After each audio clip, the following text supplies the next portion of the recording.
As war rages on the Gaza Strip, as an Israeli entry into Gaza is set to begin, as we have seen the developments pour out over the past 1 week, what are we to sit here and do? Opine, wonder, observe, be curious? Surely, knowing full well that this is a global war on terror. It is to India's deep dismay, frustration, that there still exists a distinguishing factor in many global capitals between our terrorists and your terrorists. Certainly, for a country like India, which has borne the brunt of this kind of strange terrorist apartheid, surely we should also take a principled position on the designation of Hamas.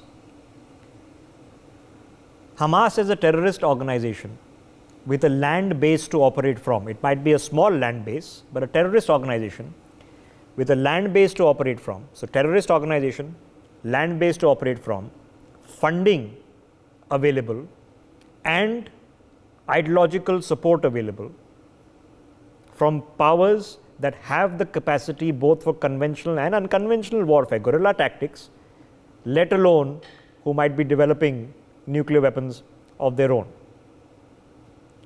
Does that sound familiar? Does that sound like the Lashkar-e-Taiba, which has a terrorist pedigree, has land base of operations, has immediate if not unlimited funding available, has access to arms and munitions of all grades and categories, is akin to a paramilitary organization aligned to a particular state? So, what are the lessons we should have just learned?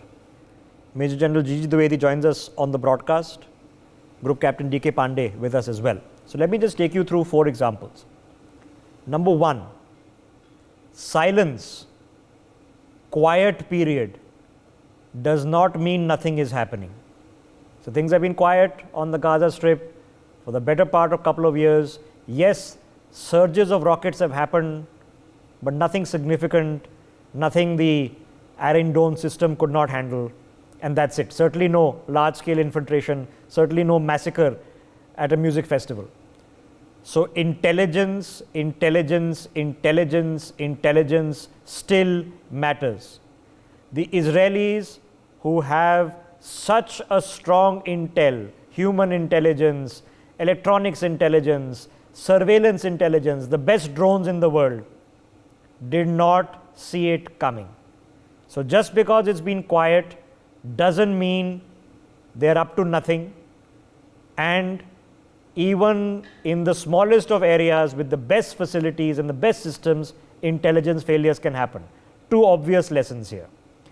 The third is the conceptualization of swarm attacks. If you have a particular defensive system, and in this case the Iron Dome that Israel has, how do you overwhelm it? By firing 5,000 rockets at the same time. Now, I want you just for a minute to picture a different scenario, much closer to home, and think about if 5,000 rockets were fired over the line of control. Now, just because they've never done it before doesn't mean they could not be planning to do it, because let's not kid ourselves, they are all under the umbrella, they are all operated in a global network, they all have the learning lessons from each other across the world. And the last aspect I want to put for the consideration of my guests is something which we're not used to in our dynamic, which is extensive tunneling. Now, I've been into the Hezbollah tunnels on the Lebanon border, which were drilled by hand because they can't use loud drilling machines because the Israelis are listening. So, they drilled them by hand over months and years. The sheer patience of 3, 4 people at a time drilling through rock and earth by hand. is something we've not seen at scale. Sea operations we've seen on 26/11. That's how Qasab and all come in via the sea route we've seen before. So let me put these to thought. General Dwivedi, since there is a global war on terror, we can't simply be observers. We have to be seeing what's happening and hoping for the best and preparing for the worst. What should we take away sitting here in India, sir? Well, Rishabh, first and foremost, I must compliment you for flagging this issue in this perspective as to what are the lessons we need to take, because I don't think many channels or many newspapers are focused on that. And someone like me, who is a student of West Asia, in fact, did my doctorate on this subject from JNU and taught this subject and also visited these regions. I think they are very pertinent lessons that we can take home. And also, I like to start with that we as a nation are poor learners, and it's time to be very authentic learners, sincere learners. Well, if you go back point in time, Israel has been surprised only twice. First was 6 October 1973, when Egypt and Syria launched a joint combined attack at 2 o'clock, at 2 p.m., day attack across Suez Canal and across Purple Line. And Israel was completely taken back. It fought back, of course, and got the upper edge. But the point is, it was surprised. And second was, at this time, in a different context, unconventional scenario by a non-state actor, Hamas, a terrorist organization, was able to overwhelm Israel with all this technology advancement. And I think with every infrastructure in place, especially Iron Dome. Now, the point I'm trying to make is two things went wrong, Rishabh. First and foremost is intelligence. And we as a nation have repeatedly gone wrong in this, right from 48, 65, the Kargil, even now what Chinese did in May 2020, that it is intent versus capability. You rightly brought out that Hamas was lying low. They were, almost depicting that they had no intention, but they were building capability. And this sort of attack has taken years of preparation. But Israel actually went into some kind of a very prefixed, mindset that nothing will happen. So always look at the capability of the opposite adversary, not the intent, because intent can be hidden, but capability can actually be put into effect anytime soon. And second is deterrence. Israel always thought that in case an adversary cannot take on such a thing because they have tremendous deterrence. And once again, the deterrence failed. So the lessons that we as a nation can take is, first and foremost, always look at the intent of the opponent and keep following the capability, because intent may be hidden, but capability is quite obvious. And we know across our borders that our adversaries have been preparing both in nuclear infrastructure. So always look at the capability. Even in May 2020, Chinese were exercising, but we had thought that they didn't have the intent. Second is the deterrence.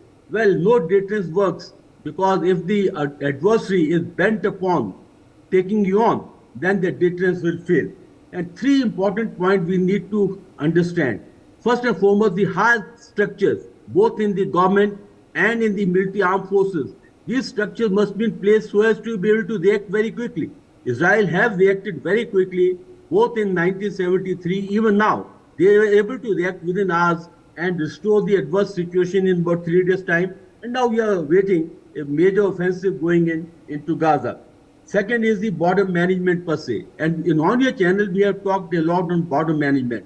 Border management is how you have the border villages, border infrastructure, eyes and ears. And these are the people actually who are the first responders. Third point is the intelligence has to be right deep into the adversary.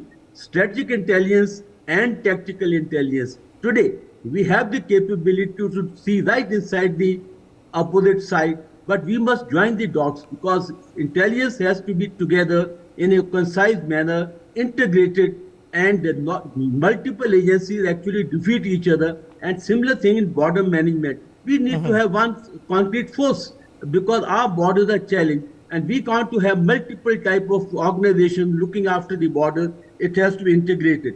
And last point I want to make is our diplomatic, our political, the leaders must really shape the narrative, build up the opinion. You very rightly brought up that today we are facing the global war on terrorism, but yet we are not being able to convince the globe that it is a global menace and not very specific.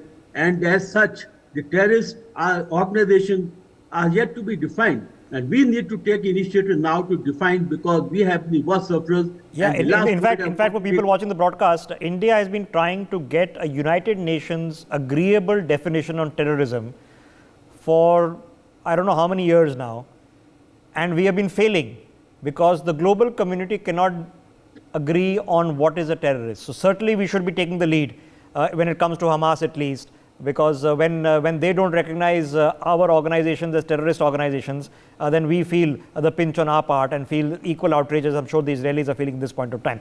Let me just get in a more specific perspective with Group Captain Dr. Pandey as well. Group Captain Pandey, now the two things that we've seen here. Number one, for example, the line of control has been quiet for 2 years. No shells have been fired. There's been some infiltration attempt in the recent past, but the modus operandi is known. Small groups come at a particular time. Earlier they used to get cover firing. That cover firing doesn't happen, but the modus operandi is known. This modus operandi, because India does not have an Iron Dome system. I've been to an Iron Dome site. I've seen a demonstration of how it works. We don't have a system. So this concept of swarmed rocket attacks could be swarmed drone attacks, which are much easier to procure. And the concept of swarming infiltration, multiple bids simultaneously done to overwhelm you for long enough that they cause damage. What is the lesson to be learned here? What rightly people are putting, I'm really happy that we are timely reacting to the situation. By the way, India always learn lessons from this, and rightly you brought that as far as terrorism aspect is concerned, this word was practically not existing in global dictionary till 9/11 took place. So India is highly affected since we got independence. So two things which are very, very important with India is we know what is terrorism, what is border dispute issues since our independence. So what happened with Israel and Hamas situation? Rather, they are also having similar condition. You must have seen many places the people are comparing both the scenarios. The important part is whatever it is the actual dispute, if it is not correctly addressed either diplomatically, because military solutions are not the permanent solutions, they're temporary. For a short period, you can gain a Yeah, I understand that, sir, but the reason I'm sort of having this conversation, I know there's larger perspective here. I'm sorry to try to bring you back to this. But in a very real sense, we saw just today, the Israelis have released a video of these guys using dinghies to use infiltration through sea route. We saw that happen. We weren't prepared for it in 26/11. Let's face it, we were caught napping and they were there for 3 days and they killed a lot of people. So it's a new form which we learned. So when we are talking about swarmed rocket attacks, 3, 4, 5,000 rockets fired simultaneously in a country that does not have an Iron Dome kind of system, or drone attacks, swarm drone attacks, or tunneling, how do we prepare for all of this? Then definitely, I was coming to the issue because there are many multiple aspects of the total approach as far as we are talking about lessons. Especially now, if you are focusing on the swarm aspect and drone aspect, I will cover that first and then I'll go to other issues. The most important part of this drone and unmanned operations are that the detection capabilities are highly impaired due to their size and operations. Now, as far as Iron Dome is concerned, Iron Dome is also limited to, if you've seen, must have realized, it is also limited to few technical issues. And that's why they are introducing one new concept, what is called as, I know it is Iron Beam, what they're going to introduce also, which is going to see a swarm drone, how they are attacked and if they can be intercepted. So Rafael, the same company which made Iron Dome, they are making this system also. And it is about to be put in the test, or it might have been put because as inputs are coming a bit late. So what is important is technology is there, but point is how to change your sophistication to level where human aspect is not, you cannot ignore human aspect. This is the first lesson which I wanted to highlight, that human aspect in this scenario, as far as Israel and Hamas conflict is concerned, that Israel is highly technically sophisticated as far as their air defense and other systems are concerned. Their over reliance on system is not correct. Same way, human element cannot be ignored. Same way, I'm talking about swarm drones and other drone aspect where low RCS issues are there. In that case, like paragliders also there, we cannot ignore paragliders also. So these type of things, if you remember in G20 when we conducted recently in Delhi, we have activated air defense umbrella, and the basic threat was this only. Where we were expecting that if somebody may create a nuisance, it may be just for psychological impact, or it may be actually aimed for causing some damage by help of paragliders, shooters, and small gliders, hot balloons. So these aspects are we appreciate, and we are addressing the issue. Now requirement is like system like Iron Dome. We are also trying to create. All right. That is a good part. If Hamas can do it, others can do it also. And like it or not, those others, quote unquote, are watching this, and they are also going, this worked for them, why not give it a shot? Which means you have to be thinking that they are going to try, if not today, maybe tomorrow, maybe next month, next year, and prepare for it. General Dwivedi, we've learned from Ukraine, now from this, that drone warfare and counter drone measures have to be the next front line. It's no longer about physically stopping intruders. It's no longer about taking out the howitzer positions. This is a major factor, drones.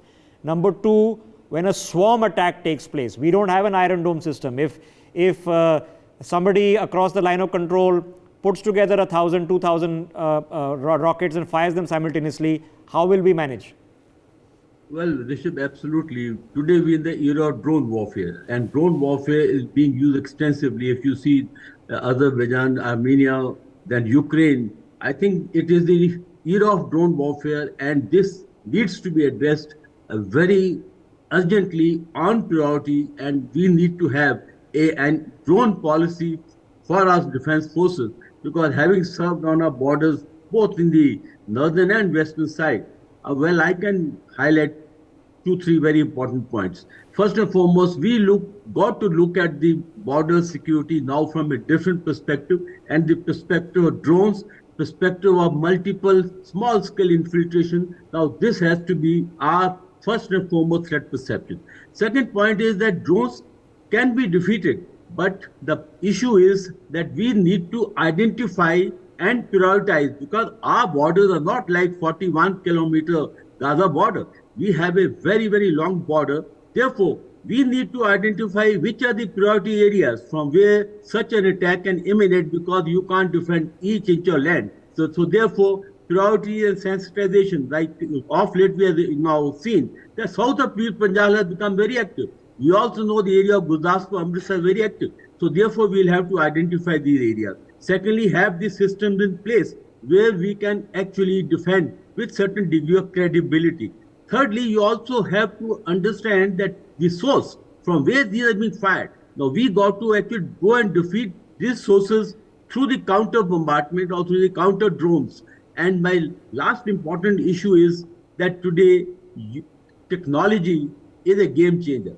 And we got to be very, very current and up with technology, because you see, even Ukrainians have been able to attack Moscow through these drones, and also through certain amount of elements. And so you can't say today the threat is only on the borders. Yes, the absolutely right. Because the drones are capable, UAVs are capable of going several hundred kilometers if need be. Not the commercially available drones, but the commercially available drones are so easy to buy, and it's so easy to plop 500 grams of RDX on them.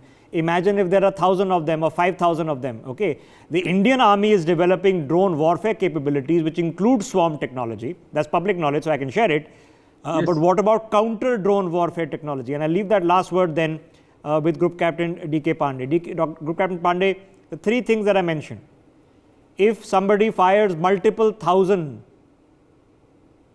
rockets at you, we don't have an Iron Dome system. The only thing we can do is hope that the rockets don't land in populated areas, and then take out the sites after identifying from where they originated. So a second wave can be prevented. If somebody launches 5,000 drones together, I don't know whether we have a system to take care of that. So now, do we need an Iron Dome kind of operating system on the front lines here in India, at least on the LOC? Definitely, we do need this as far as things are developing and people are learning on the negative factors are still getting stronger. Now, I'm coming on the anti-drone system solutions, which are very, very important. And the technology is not permitting you to go ahead to that level now. Like BSF, they have been given the laser guns. Now, point is, unless you detect them, how it is possible? Same way, the system which are capable of detecting them, they have got limited range. So at the border where you have got 1,000 kilometers of hot area, then how you'll deploy these systems which are having a range of 3 to 5 kilometers, maximum 7 kilometers. So we have to develop a system which is able to counter such type of threat automatically after detection, like drone system, it is up to 70 kilometers definitely. They are also having a drone, Iron Drone has got a limitation of 155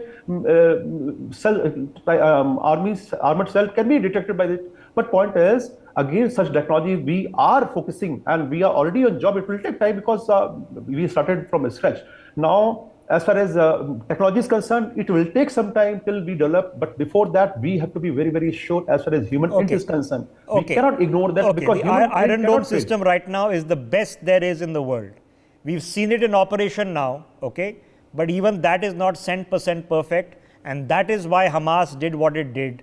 It launched all the rockets simultaneously together.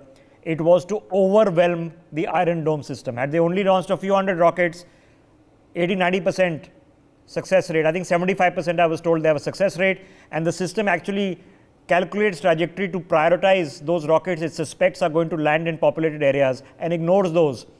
So a system like this, now we are having an academic public conversation with 2 retired officers and me as a journalist. I am assuming for sure that these conversations are happening at the highest levels. They need to happen because the terrorists are also watching each other and learning from each other. So when it comes to swarm rocket attacks, which have never happened, we've never experienced them before, never. When it comes to swarm drone attacks, and when it comes to long period tunneling, we've experienced some tunneling, but not to the scale that they do in Gaza or across the Lebanon border. Which is a different kind of warfare, a different mechanism which we have to consider. The sea route infiltration one we have already considered and we have been dealing with since 2008, so we are well aware of it. This is just food for thought, something that we need to really put our eye down now, seeing how warfare is changing, because just because the enemy is quiet right now, and we've learned this now, doesn't mean that they've vanished. I thank my guests. For more such videos, subscribe to the NewsX YouTube channel, hit the bell icon.